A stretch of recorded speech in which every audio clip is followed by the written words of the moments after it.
Kota career point द्वारा संचालित online क्लासों में एक बार आपका फिर से स्वागत है। पिछले टॉपिक में अपन ने प्रकाश के बारे में पढ़ा कि प्रकाश है उसके गुण क्या होते हैं, प्रकाश है वो किस सीधी रेखा में गमन करता है। इसके बाद में अपन ने परावर्तन पढ़ा था, उसके बाद में दर्पण पढ़ा था। दर्पण में अपन ने समतल दर्पण पढ़ा, समतल दर्पण से बनने वाले प्रतिबिंब की विशेषताएं पढ़ी। उसके बाद गोलीय दर्पण पढ़ा और गोलीय दर्पण के प्रकार पढ़े, जो कि दो प्रकार थे, एक अवतल दर्पण और एक उत्तल दर्पण। आज अपन दर्पण से संबंधित महत्वपूर्ण परिभाषाएं पढ़ेंगे। क्या है कि एग्जाम में 3 नंबर की छोटी परिभाषाएं वगैरह पूछ सकते हैं। एग्जाम में देखो 5 नंबर का चैप्टर आएगा अपने, तो उस 5 में 2+3 में डिवाइड रहेगा क्वेश्चन।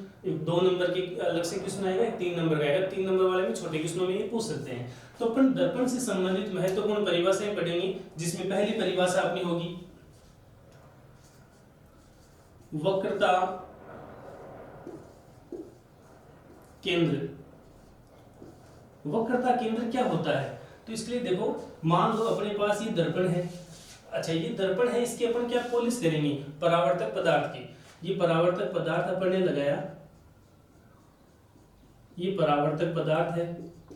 परावर्तक पदार्थ जो होता है वो बना हुआ किसका होता है? तो आप बताओगे परावर्तक पदार्थ Ag यानी अर्जेंटम चांदी का हो सकता है, Al एल्यूमिनियम का हो सकता है, Zn जिंक का हो सकता है। तो परावर्तक पदार्थ की अपन ने एक सतह पे पॉलिश कर दी, इसकी दूसरी सतह क्या बन गई है? परावर्तक सतह बन गई है। तो अपन बताएंगे कि ये जो दर्पण अपने पास आया है, ये दर्पण कहाँ से मिला अपने को? तो अपन बताएंगे भाई अपने सपोज दैट अपने पास ये कोई कांच का गोला है, अपन इसको यहाँ से काट लिया, यहाँ से काटा, तो देखो यहाँ से लेके यहाँ तक जो अपने पास प्राप्त हुआ ये कांच, इसकी अपन ने एक सतह पे पॉलिश की है।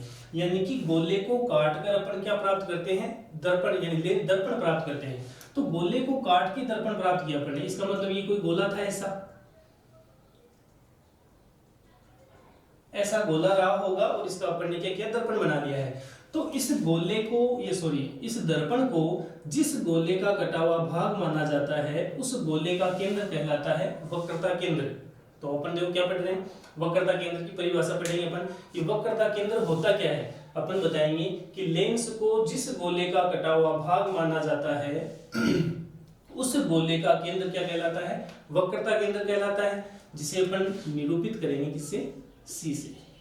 2 नंबर डेफिनेशन इसके बाद में अपन पढ़ेंगे वक्रता त्रिज्या। निरूपित करते हैं इसको कैपिटल आर से। वक्रता त्रिज्या होती क्या है? तो वापस से वही बात अपने पास कि ये जो दर्पण जो होता है, ये दर्पण जिस गोले का कटा हुआ भाग होता है उस गोले की त्रिज्या क्या कहलाती है? वक्रता त्रिज्या।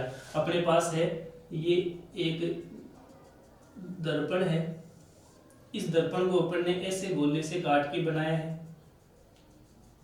इस गोले की जो त्रिज्या है इसको अपन क्या बोलेंगे? वक्रता त्रिज्या बोलेंगे। तो ये जो यहाँ पे अपन ने परावर्तक पदार्थ लगाया, परावर्तक पदार्थ किसका लगाते हैं? अर्जेंटम का लगाते हैं, चांदी का लगाते हैं, एल्यूमिनियम का लगाते हैं या जिंक का लगा सकते हैं।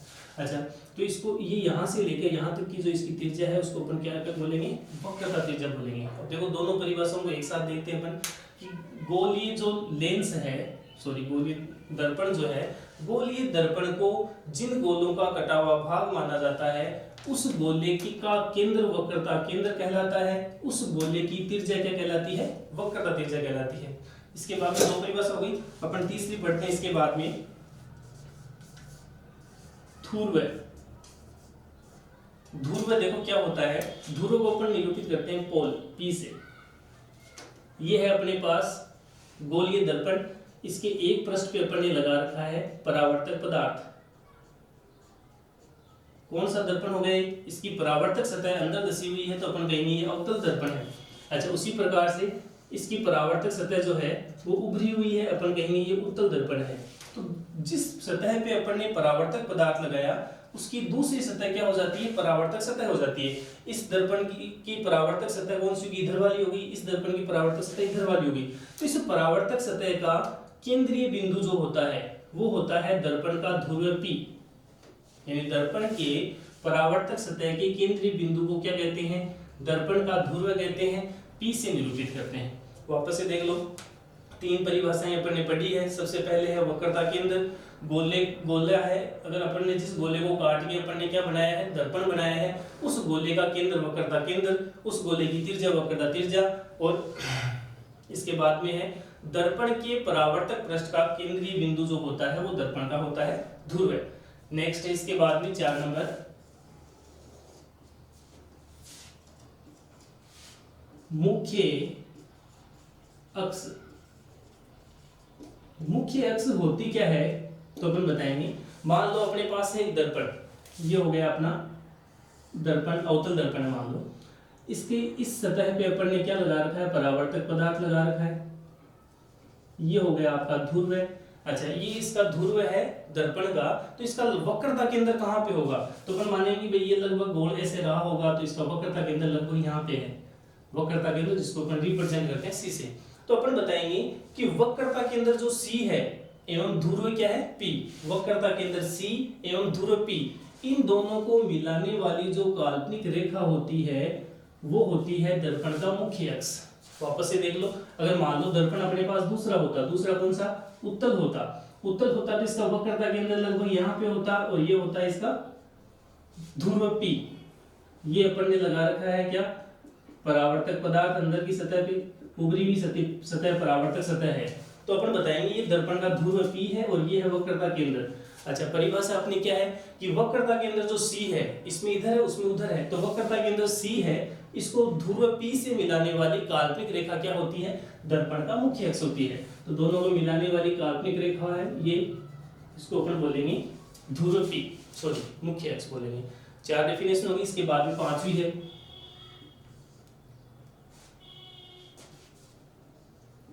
मुख्य फोकस। मुख्य फोकस सॉरी निरूपित करते हैं इसको किससे, एफ से, कैपिटल एफ से निरूपित करेंगे। ये अपने पास है दर्पण, दर्पण के एक सतह पे अपन ने लगाया परावर्तक पदार्थ, दूसरी सतह इसकी हो गई क्या, परावर्तक सतह। ये अपने पास हो गई लाइन, जो इसको क्या बोलेंगे, इस लाइन को मुख्य अक्ष। ये ध्रुव P है, ये मुख्य अक्ष है, तो मुख्य अक्ष के ऊपर अपने को ये पता है कि इसका वक्रता केंद्र कहाँ पे, ये लगभग ये रहा C है। इधर परावर्तक पदार्थ, परावर्तक सतह है, इस लाइन को बोला अपन ने मुख्य अक्ष। ये ध्रुव P हो गया और ये हो गया वक्रता केंद्र C। अच्छा, ये कौन सा दर्पण है, अवतल दर्पण। इसके बाद में अपन दूसरा दर्पण देखते हैं, कौन सा, उत्तल दर्पण। ये उत्तल दर्पण है। ये जो बीच से निकलने वाली काल्पनिक रेखा, इसको अपन क्या बोलते हैं, इस पॉइंट को अपन बोलेंगे ध्रुव P। इस जो ये जो लाइन अपन ने निकाली इसको अपन काल्पनिक रेखा है, इसको बोलते हैं अपन मुख्य अक्ष। ये वक्रता केंद्र C है, अंदर वाली सतह पे अपन ने परावर्तक पदार्थ की पॉलिश कर रखी है।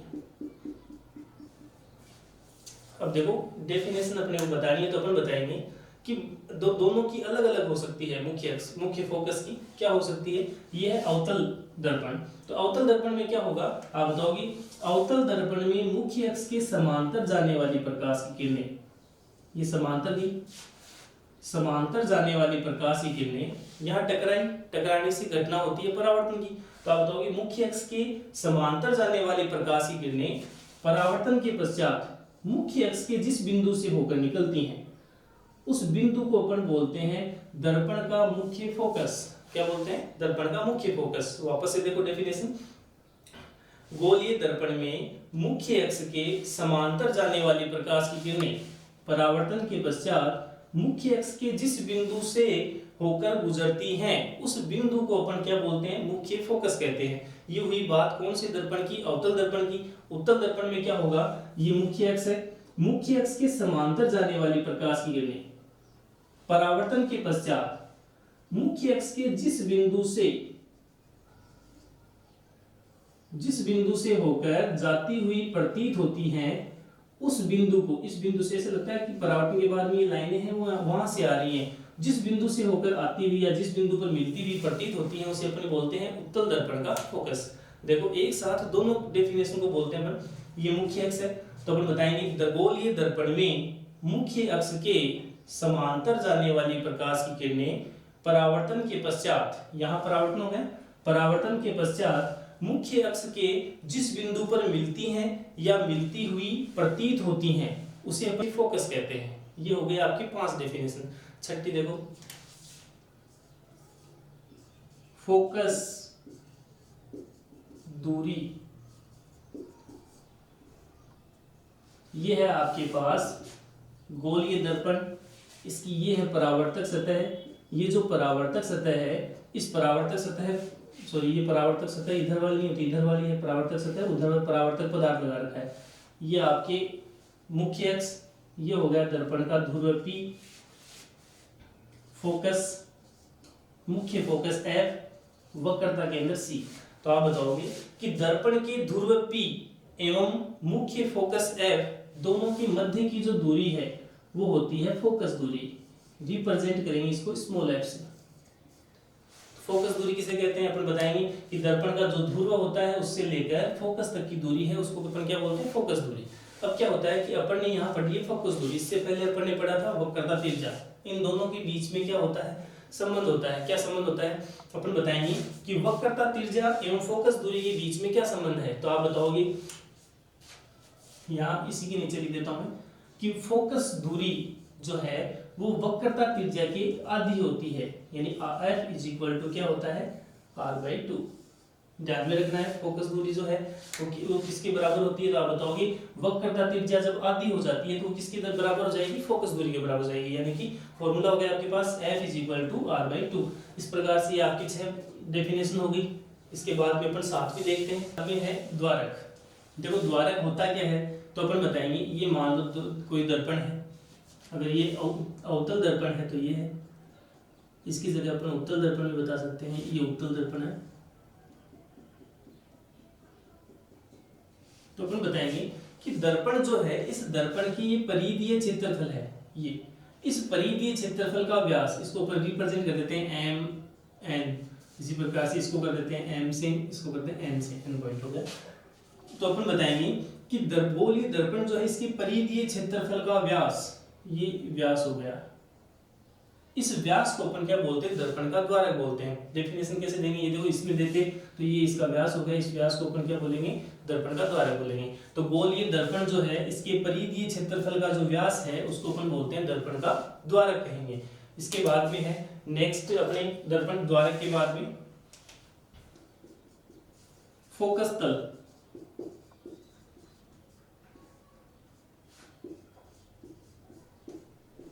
ये अपने पास है दर्पण। इस दर्पण, ये जो दर्पण है इसके इस सतह पे अपन ने परावर्तक पदार्थ लगा रखा है। ये हो गया आपका ध्रुव P, ये हो गई आपकी मुख्य अक्ष, ये है आपका फोकस, मुख्य फोकस, इसे बोलेंगे अपन वक्रता केंद्र, C से रिप्रेजेंट करेंगे। तो अपन बताएंगे कि गोलीय दर्पण जो है, इस गोलीय दर्पण के मुख्य फोकस के लंबवत गुजरने वाली प्रकाश की किरण जो है वो क्या कहलाती है, वो फोकस तल कहलाती है। तो ये आपके टोटली आपके कितनी डेफिनेशन हो गई, 7 हो गई। एक बार देखो एक ही डायग्राम में देख लेते हैं। ये मान लो एक दर्पण है, इस दर्पण को जिस गोले का कटा हुआ भाग माना, उस गोले का केंद्र जो है उसको अपन बोलेंगे वक्रता केंद्र। उस गोले की त्रिज्या को अपन क्या बोलेंगे, वक्रता त्रिज्या। 2 हो गई। उसके बाद में देखो ये दर्पण है, इसकी बिल्कुल अंदर वाली जो सतह है, बाहर वाली सतह पे अपन ने परावर्तक पदार्थ लगा रखा है, ऊपरी हुई सतह पे परावर्तक सतह का केंद्रीय बिंदु होता है वो दर्पण का होता है ध्रुव। 3 हो गए। उसके बाद में 4 नंबर, ये इसका वक्रता केंद्र C है। वक्रता केंद्र C और P को मिलाने वाली जो काल्पनिक रेखा है वो क्या होती है, दर्पण का मुख्य अक्ष होता है। तो 4 नंबर हो गई मुख्य अक्ष। उसके बाद में 5 नंबर है अपना कि मुख्य अक्ष की जो समांतर जाती है प्रकाश की किरणें, वो परावर्तन के पश्चात जिस बिंदु पे मिलती हैं उसको अपन बोलते हैं मुख्य फोकस। तो 5 नंबर हो गई आपके मुख्य फोकस। उसके बाद में 6 नंबर अपन ने पढ़ा कि ये फोकस जो है, ये फोकस है और ये ध्रुव है, दोनों के बीच की दूरी है वो होती है फोकस दूरी। फोकस दूरी हो गई। फिर अपन ने ये पढ़ा कि फोकस दूरी जो स्मॉल f है वो r/2 की इक्वल होती है, f is equal to r/2। ये आपको ध्यान में रखना है। उसके बाद में अपन ने पढ़ा द्वारक। ये जो दर्पण है इसकी परिधि के क्षेत्रफल का व्यास जो होता है उसको अपन बोलते हैं दर्पण का द्वारक। और लास्ट था मुख्य फोकस तल। तो अपन बताएंगे ये फोकस जो है, ये दर्पण गोलीय दर्पण में फोकस जो है यहाँ से लंबवत होकर निकलने वाली प्रकाश की किरण क्या कहलाती है? फोकस तल कहलाता है। ये आपकी टोटल डेफिनेशन हो गई, 7 हो गई। इसके बाद में अपन पढ़ेंगे गोलीय धरातल के से अपन परावर्तन के नियम पढ़ेंगे। नियम पढ़ने के बाद में ताकि प्रतिबिंबों का निर्माण किया जा सके, तो सबसे पहले अपन देखेंगे गोलीय धरातल से परावर्तन के नियम। इसके बाद में 7 डेफिनेशन देख लिए। छोटे क्वेश्चन आ सकते हैं, मोस्ट इंपोर्टेंट है।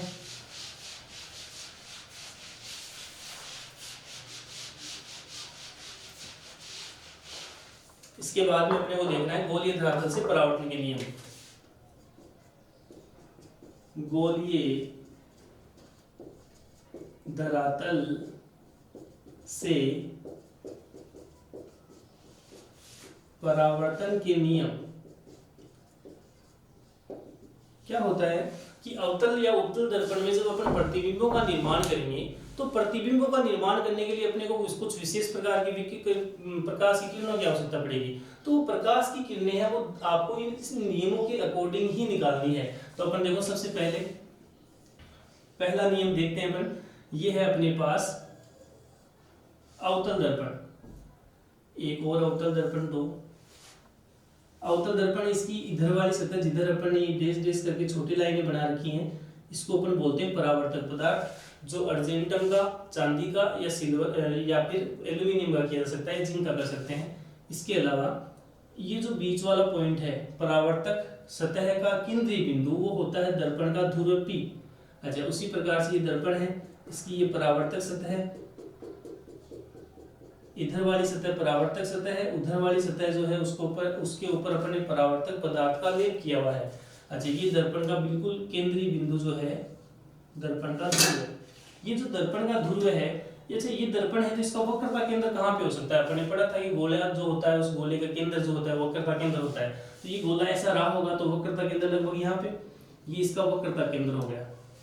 उसी प्रकार इसका वक्रता केंद्र लगभग यहाँ पे हो गया।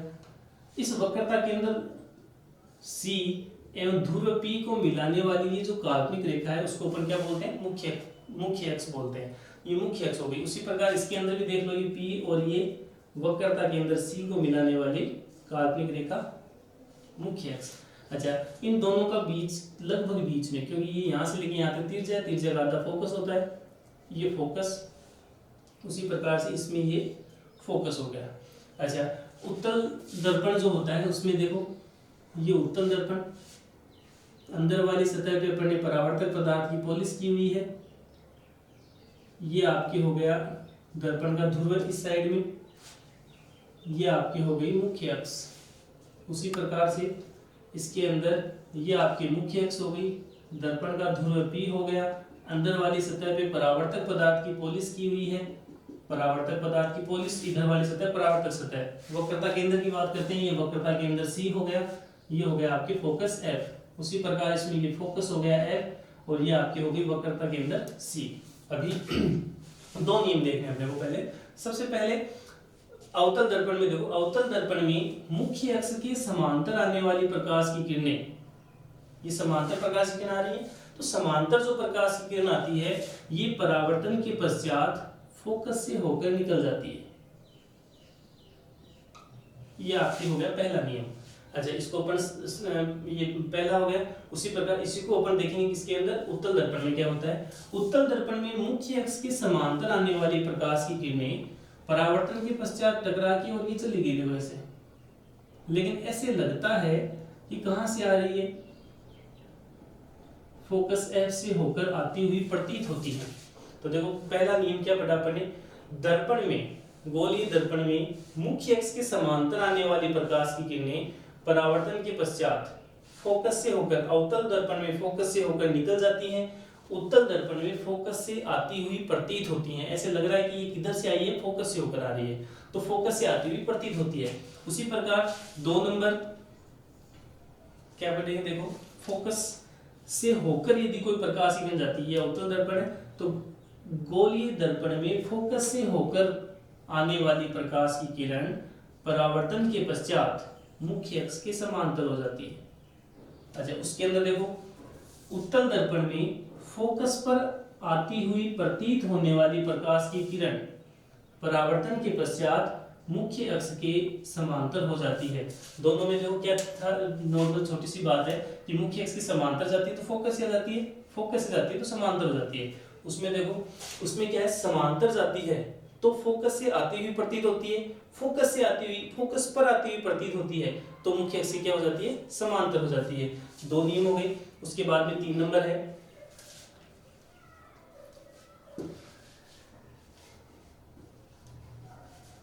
तीन नंबर नियम जो है उसके लिए अपन पढ़ेंगे, वक्रता के अंदर जो सी होता है उस सी से निकालनी है अपने को प्रकाश की किरण, या सी पर जाती हुई प्रतीत होनी चाहिए। देखो ये है आपकी अवतल दर्पण, ये अवतल दर्पण थोड़ा सा मिट गया चित्र, वापस बना देते हैं।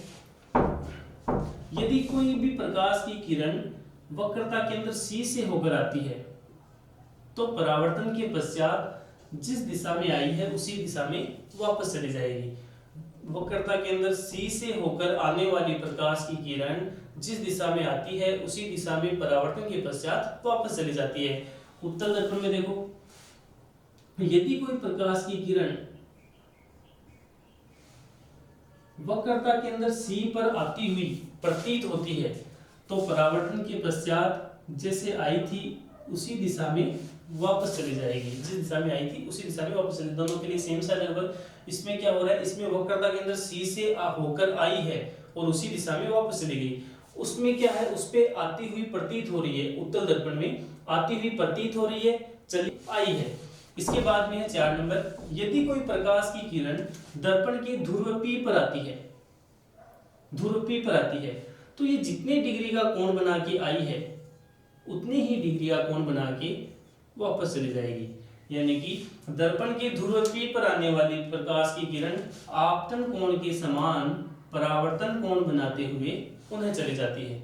वापस देखो, उसके अंदर दोनों में सेम रहेगा। यदि कोई प्रकाश की किरण दर्पण के ध्रुव P पर आती है तो आपतन कोण के समान परावर्तन कोण बनाते हुए पुनः चली जाएगी। ऐसे अपन ने करके 4 नियम पढ़ लिए हैं गोलीय धरातल से परावर्तन के। पहला नियम अपन ने पढ़ा कि यदि कोई समांतर आती है तो फोकस से जाती है, अवतल के लिए बता रहा हूँ, समांतर आती है तो फोकस से जाती है। दूसरे में पढ़ा फोकस से होकर आई है तो समांतर हो जाती है।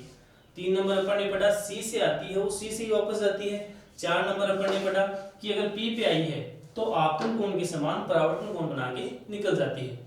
उत्तल दर्पण में अपन ने पढ़ा था कि यदि कोई प्रकाश की किरण समांतर आती है तो फोकस से जाती हुई प्रतीत होती है। यदि फोकस पर आती हुई प्रतीत होती है तो मुख्य परावर्तन के पश्चात मुख्य अक्ष की क्या हो जाती है, समांतर हो जाती है।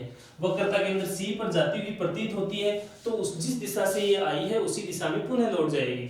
और दर्पण की ध्रुव P पर आने वाली प्रकाश की किरण आपतन कोण के समान परावर्तन कोण बनाते हुए पुनः चली जाएगी। ऐसे अपने 4 नियम हो गए। ये चारों नियम जो है अपन काम में कहाँ लेंगे, प्रतिबिंब निर्माण के अंदर। तो इसके बाद में अपन देखते हैं प्रतिबिंब निर्माण।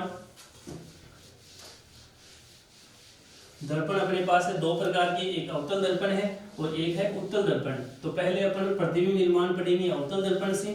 टोटल 6 कंडीशन है, 6 कंडीशन पढ़ेंगे। उसके बाद में उत्तल दर्पण से 2 प्रकार 2 प्रतिबिंब निर्माण है, दोनों पढ़ेंगे। तो सबसे पहले अवतल दर्पण से प्रतिबिंब निर्माण। प्रतिबिंब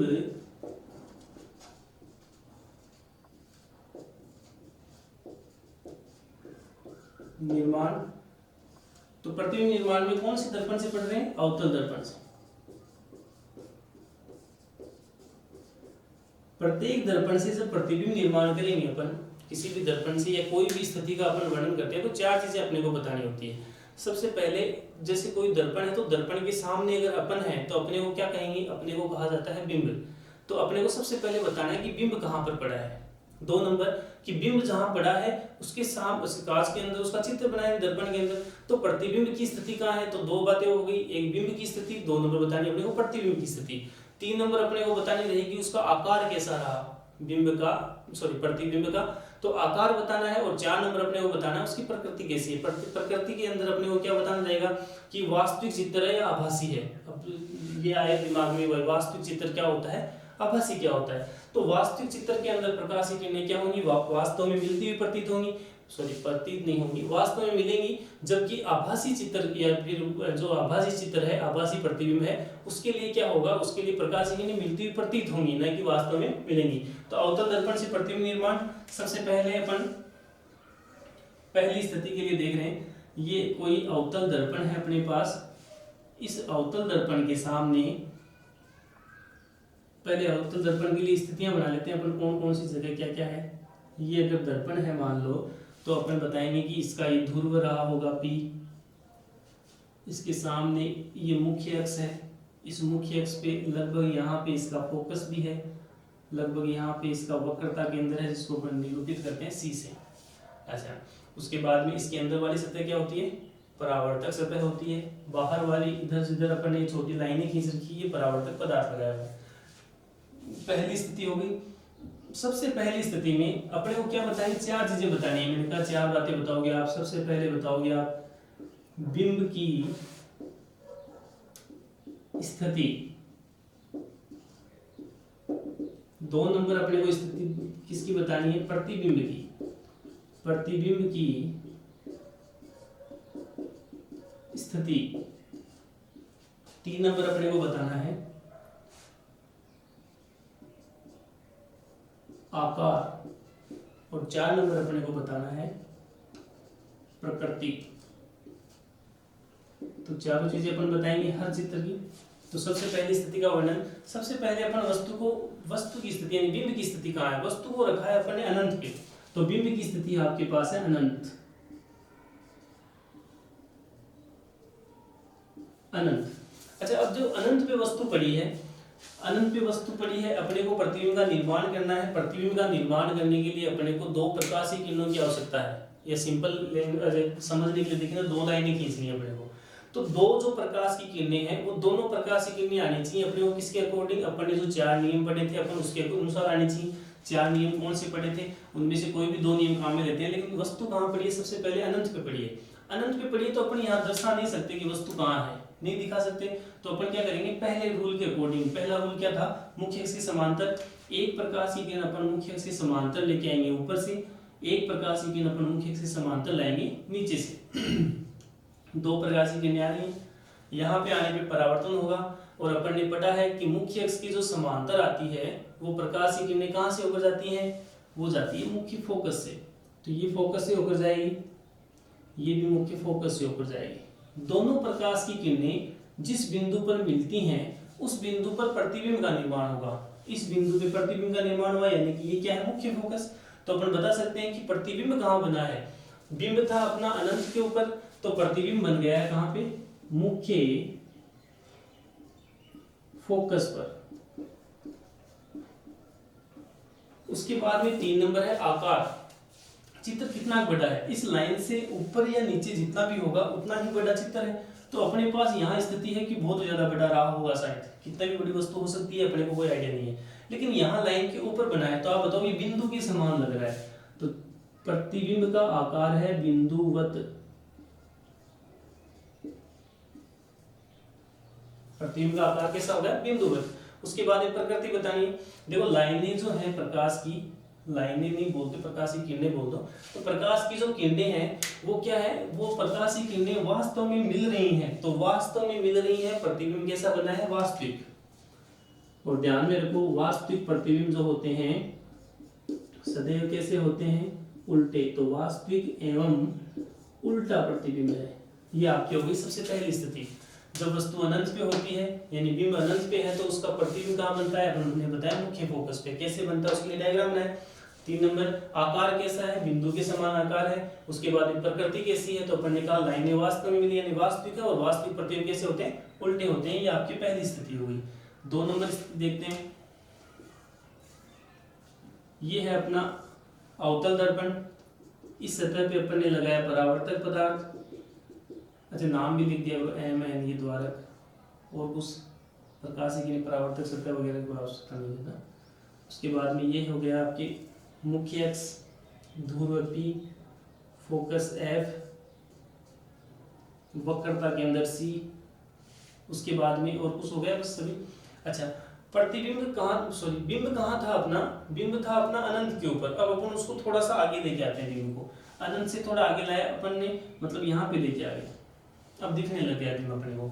तो बिंब जब अपने को दिख रहा है तो कहाँ है, तो अपन दो प्रकार से बता सकते हैं। अपन ये कह सकते हैं कि बिंब कहाँ है, तो अपन ने कह सकते हैं सी से परे पड़ा है, सी से थोड़ा आगे है, सी से परे है।